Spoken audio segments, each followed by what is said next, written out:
સુરત શહેરના જાણીતા સેવાભાવી જુનેદભાઈ ઓરાવાલા દ્વારા આજ રોજ વર્ષ 2024-25માં ધોરણ 10 અને ધોરણ 12ની બોર્ડની પરીક્ષામાં પાસ થયેલા A1, A2 અને B1 ગ્રેડમાં પાસ થયેલા તમામ ધર્મના વિદ્યાર્થીઓ માટે સન્માન સમારોહનું આયોજન સુરતના ચોક બજાર ખાતે આવેલ મહેમાન હોલમાં રાખવામાં આવ્યું હતું, જેમાં 250થી વધારે વિદ્યાર્થીઓને ગિફ્ટ તેમજ મેડલ આપીને સન્માન કરાયું હતું। તેની સાથે જ સુરત શહેરના મહાનુભાવો મુખ્ય મહેમાન તરીકે આવ્યા હતા, જેમાં સુરત પોલીસ વિભાગ SOGના PI શ્રી અતુલભાઈ સોનારા સાહેબ તેમજ એડવોકેટ શ્રી હસમુખભાઈ લાલવાલા તથા એડવોકેટ કેતમભાઈ રેશમવાલા, એડવોકેટ શ્રી કલ્પેશભાઈ દેસાઈ તથા Padmashri award winner Yazdibhai Karanjia, doctor Devangbhai Desai તેમજ મેમન સમાજના ફારૂકભાઈ ચાંદીવાલા, બિલાલભાઈ ટીનવાલા, આસિફભાઈ બિસ્મિલ્લા,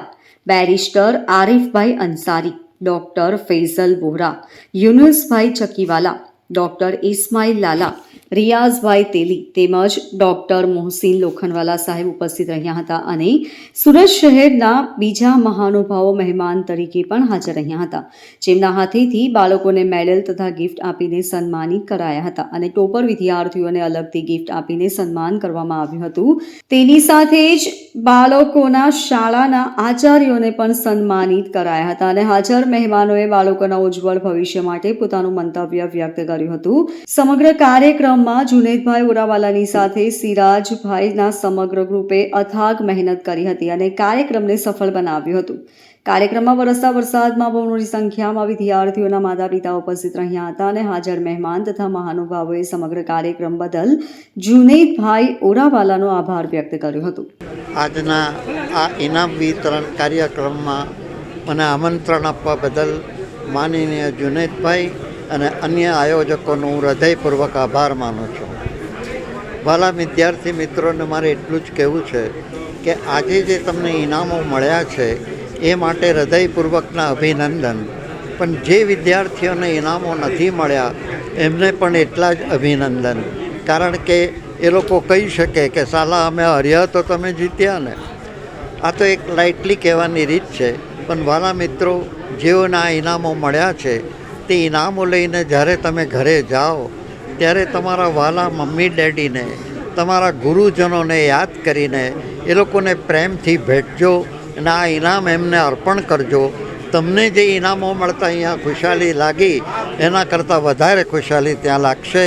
એમના માતા પિતાને, એ ગુરુજનને એની હું તમને સહૃદય ખાતરી આપું છું।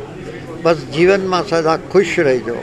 તમે જે સ્કૂલમાં શીખો છો કે જે કોલેજમાં શીખો છો એ તમારું વિદ્યા મંદિર છે, તમારું ધર્મસ્થાન છે। એને જેટલું પવિત્ર રાખશો એટલું તમારું એડ્યુકેશન અને કેરેક્ટર દીપી ઉઠશે, તેની પણ હું તમને ખાતરી આપું છું। ફરીથી અભિનંદન।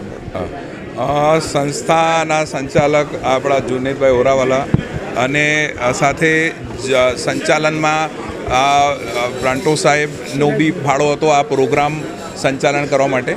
222 જેટલા સ્ટુડન્ટ્સ જે HSC અને SSCમાં પાસ થયા છે, ઉત્તીર્ણ થયા છે, ખાસ કરીને A ગ્રેડ અને B ગ્રેડ સાથે, તો એ લોકોના પ્રોત્સાહન માટે આ કાર્યક્રમ આજે રાખવામાં આવ્યો છે। આમાં ઉપસ્થિત દરેક મહેમાન કે જે અગ્રણી પણ છે, વકીલ પણ છે, ડૉક્ટર પણ છે અને બિઝનેસમેન પણ છે, બધાએ હાજરી આપી અને એમણે પોતાના અનુભવો અને પ્રોત્સાહન આપ્યું અને લોકોને આગળ ખાલી 10th અને 12th નહીં, આગળની લાઈફ પણ સારી બને અને એના માટે જે આગળ એ લોકો પૂરા સમાજને પણ ઉપયોગી બને એ પ્રકારનું માર્ગદર્શન આપ્યું।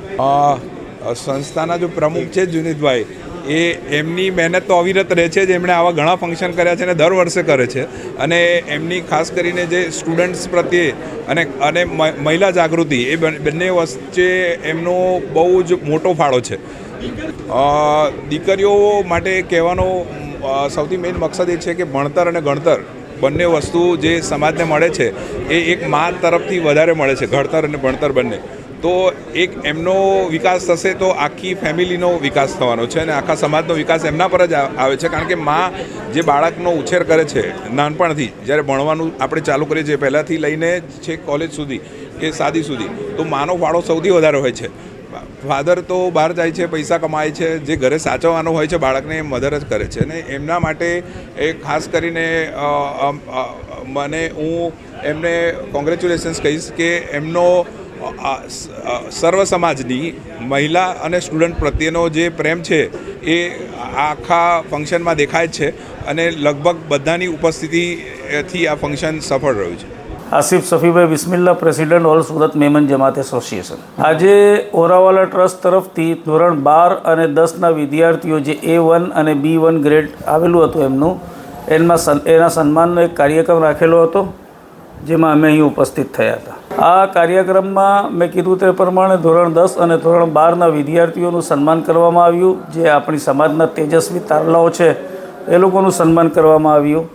અને આ પ્રોગ્રામમાં એઝ અ ચીફ ગેસ્ટ હું બીજા આપણા ડૉક્ટર દેવાંગ દેસાઈ સાહેબ, ડૉક્ટર ફેસલ વોરા સાહેબ, શ્રી અતુલ સોનારા સાહેબ, PI SOG અને ઘણી બધી સંસ્થાઓના પ્રમુખો અને શહેરના અગ્રણીઓ હાજર રહ્યા હતા. સૌથી પહેલાં તો હું જુનેદભાઈ ઓરાવાલા, જે ઓરાવાલા ટ્રસ્ટના પ્રેસિડેન્ટ છે, એમને ખૂબ ખૂબ અભિનંદન આપું છું. એમના સાથે ખભેથી ખભો મિલાવીને સિરાજભાઈ બ્રાન્ટો જે એમને સાથ આપે છે અને આ પ્રોગ્રામમાં સાથે રહે છે, હું એ બંનેને ખૂબ જ અભિનંદન આપું છું. અને આટલો સરસ પ્રોગ્રામ કરવા બદલ હું એમને ખૂબ ખૂબ અભિનંદન એક વખત પાછો આપું છું. સમાજને આગળ વધવા માટે તમે બસ સમાજને હું એ જ કહીશ કે education is a must. Education એ લોકો સમાજના છોકરાઓએ એજ્યુકેશન લેવું જોઈએ અને એજ્યુકેશનના ક્ષેત્રે આગળ વધવું જોઈએ.